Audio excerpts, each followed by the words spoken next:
Thanks for watching.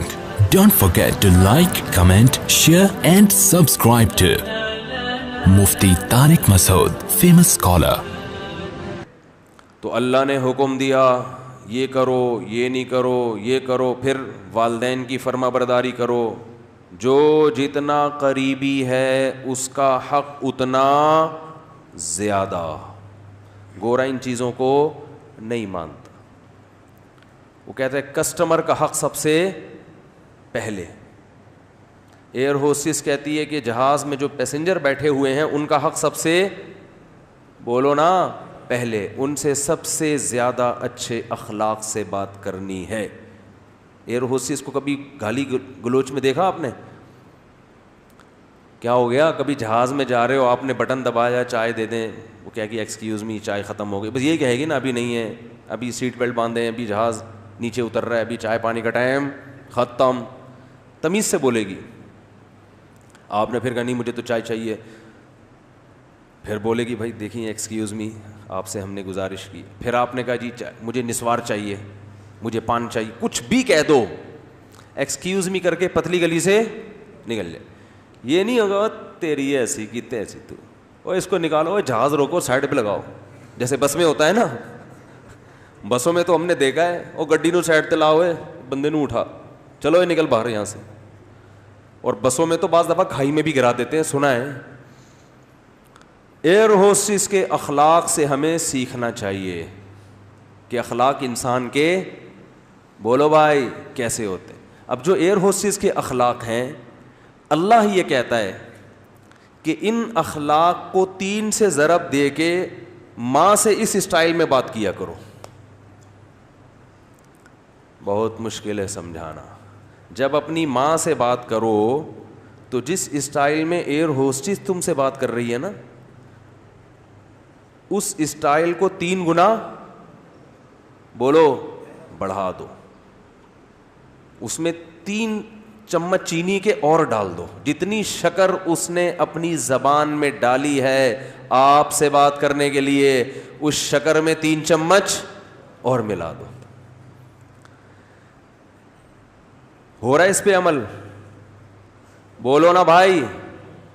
رسول اللہ صلی اللہ علیہ وسلم سے صحابی نے پوچھا یا رسول اللہ من احق الناس بحسن خلقی. تو یہاں بھی دیکھو حسن کا لفظ ہے، احسان سے نکلا ہے یہ، بلکہ احسان حسن سے نکلا ہے. تو صحابی یہاں یہ نہیں پوچھ رہے کہ یا رسول اللہ میرے اچھے اخلاق کا سب سے زیادہ مستحق کون ہے، یہ سوال نہیں ہے. یا میں کس سے ٹھیک طریقے سے بات کروں، ٹھیک کا لفظ بھی نہیں ہے، گڈ کا لفظ بھی نہیں ہے. یار ایک مجھے بات بتاؤ، ایک کوئی مفتی صاحب کے پاس آئے، مسئلہ پوچھے، مفتی صاحب میں نے سنا ہے کہ اللہ نے حکم دیا کہ لوگوں سے صحیح بات کیا کرو، بدتمیزی سے پیش نہیں آیا کرو، تو میں ٹھیک طریقے سے بات کس سے کیا کروں، سب سے پہلے کس سے؟ تو ہم بتا دیں گے بھائی سب سے پہلے ماں ہے، پھر باپ ہے، پھر باقی لوگ ہیں، یہی بتائیں گے نا. ہمارا اسٹائل کیا ہوگا؟ یہ ہوگا. لیکن صحابی نے یہ سوال نہیں پوچھا کہ میں ٹھیک طریقے سے کس سے بات کیا کروں، سب سے پہلے اس کا مستحق کون ہے. نا نا نا، انہوں نے یہ بھی نہیں پوچھا یا رسول اللہ بہتر طریقے سے میں کس سے بات کیا کروں، اس میں سب سے زیادہ مستحق کون ہے، کس کا رائٹ ہے سب سے زیادہ کہ میں اس سے بہتر انداز میں بات کروں. نا نا نا نا نا نا نا، آپ نے فرمایا من احق الناس بحسنی، حسن کا لفظ، میرے اخلاق میں جو ایکسیلنسی پیدا ہوگی اس ایکسیلنسی کا سب سے زیادہ مستحق کون ہے. بات آ رہی ہے سمجھ میں کہ نہیں آ رہی ہے؟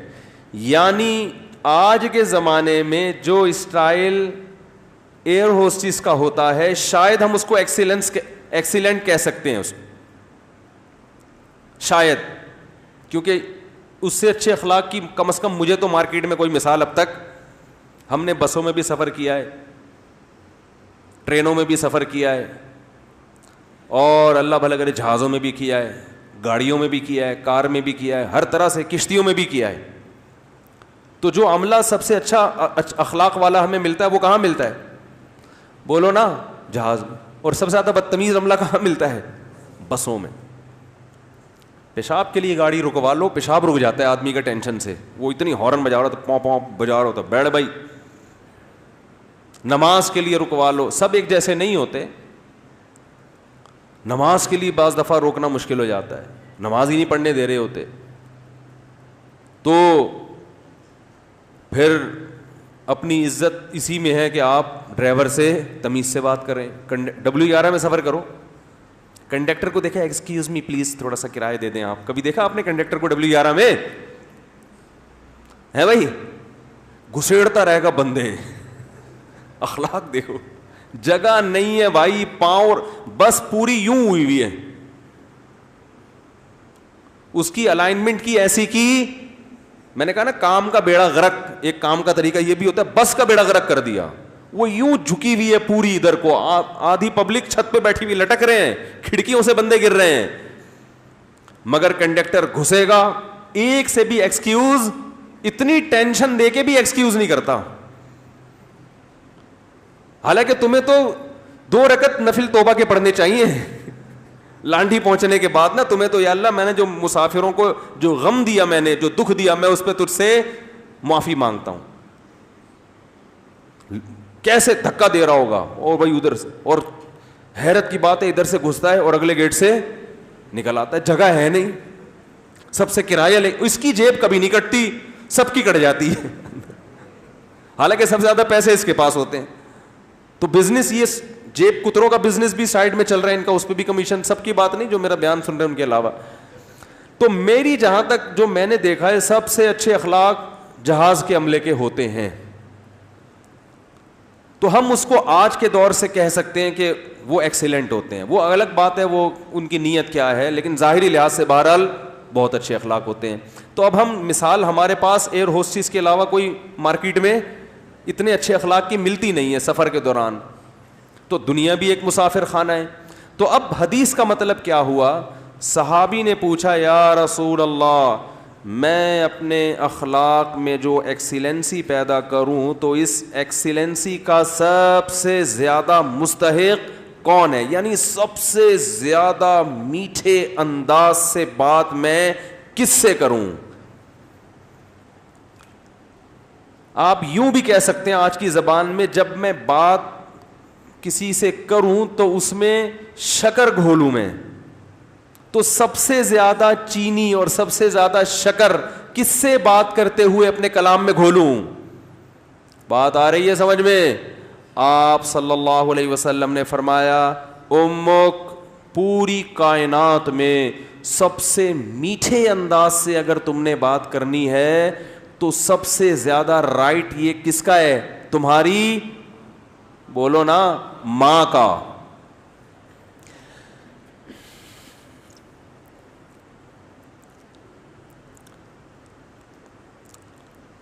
صحابی نے عرض کیا یا رسول اللہ, کیا انداز ہے.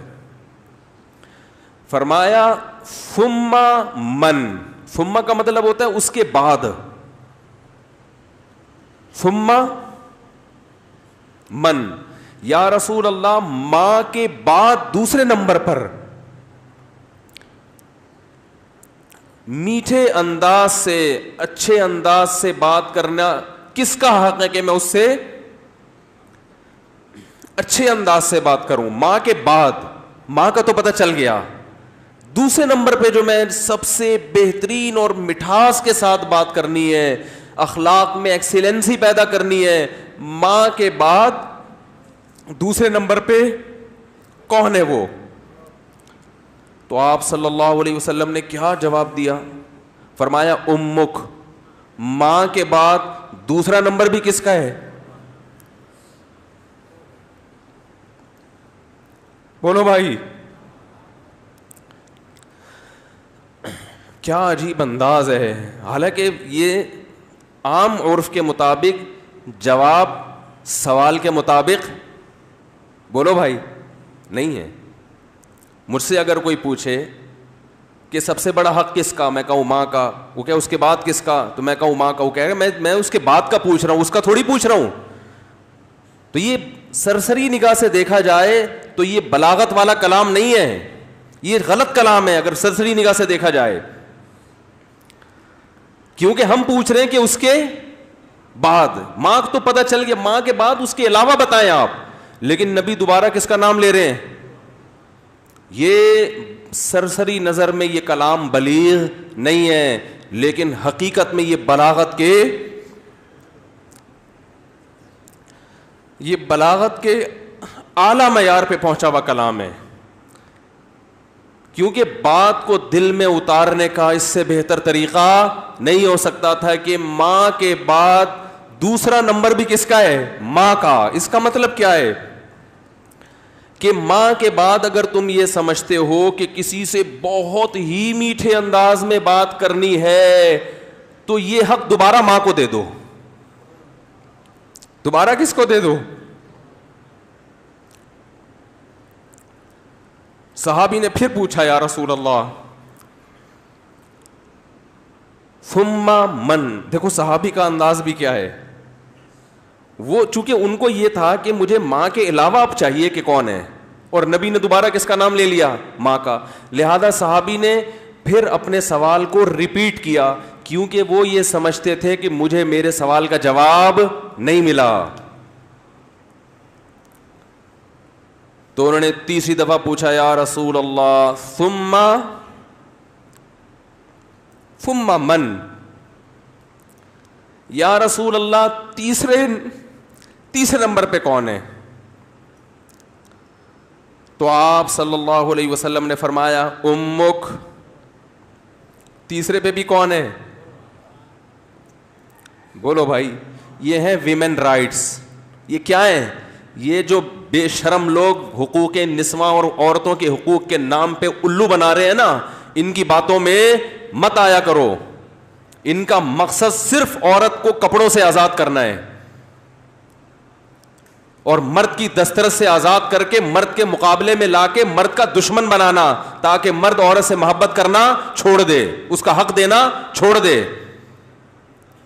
تمہیں اسلام نے عورت کے جو حقوق بیان کیے ہیں, اس کے بعد ہمیں کسی اور سے عورت کے حقوق کو سمجھنے کی ضرورت نہیں ہے. ہمیں کسی لبرل سے, کسی حکومت سے, کسی ویمن رائٹ سے, کسی سے ہمیں سمجھنے کی ضرورت نہیں ہے. ہمیں اسلام نے بتا دیا ہے کہ ماں کے روپ میں عورت کا کیا حق ہے, بیوی کے روپ میں عورت کا کیا حق ہے, کہ بیٹی کے روپ میں عورت کا کیا حق ہے, بہن کے روپ میں عورت کا کیا حق ہے. اور یہ جو لبرل لوگ ہیں یہ صرف گرل فرینڈ کے حقوق جانتے ہیں, گرل فرینڈ سسٹم معاشرے میں لانا چاہتے ہیں, تمہیں درندہ بنانا چاہتے ہیں, تمہیں زانی بنانا چاہتے ہیں, تمہیں بدکار بنانا چاہتے ہیں. ان کا کوئی فیملی سسٹم نہیں ہے. جو قوم نکاح کی قائل نہ ہو ان کے ہاں ماں بہن بیٹیاں ہوتی ہیں. ماں بہن بیٹی, بھابھی, چچی, خالہ, ممانی, مامی, پھپھی, یہ رشتے تو شادی بیاہ کے نتیجے میں وجود میں آتے ہیں. اولاد ہوتی ہے تو یہ رشتے وجود میں آتے ہیں. پھر ان رشتوں کا پاس رکھنے کا حکم دیا گیا ہے. جن قوموں میں ہر رشتے ہی نہیں ہے تم ان سے سیکھ رہے ہو کہ عورت کے حقوق ہمیں بتاؤ. تو آپ صلی اللہ علیہ وسلم نے کیا فرمایا؟ تیسرے نمبر پہ کس کا حق ہے؟ بولو بھائی. ماں کا. پھر صحابی نے پوچھا ثم من. اس کے صحابی بھی پوچھتے جا رہے ہیں, دیکھو رک نہیں رہے, کیونکہ ان کے سوال کا جواب مل نہیں رہا کہ یا رسول اللہ آپ ماں کا تذکرہ ختم کریں گے تو پتہ چلے گا کہ ماں کے بعد کس کا حق ہے. تو آپ صلی اللہ علیہ وسلم نے ارشاد فرمایا ثم ابوک. چوتھے نمبر پہ کون ہے؟ باپ. پوری کائنات میں اگر آپ کسی سے نرم انداز سے بات کرتے ہیں, میٹھے لب و لہجے میں بات کرتے ہیں, بہت سے لوگ ہیں جن سے آپ بہت نرم انداز میں بات کرتے ہیں. اپنے باس سے آپ سر کہہ کے بات کرتے ہیں کہ نہیں کرتے؟ کبھی آپ نے دیکھا کہ اس نے تھوڑا سا سختی کی ہو, آپ نے آنکھیں ماتھے پہ رکھ لی ہوں؟ کبھی دیکھا آپ نے؟ ہے بھائی.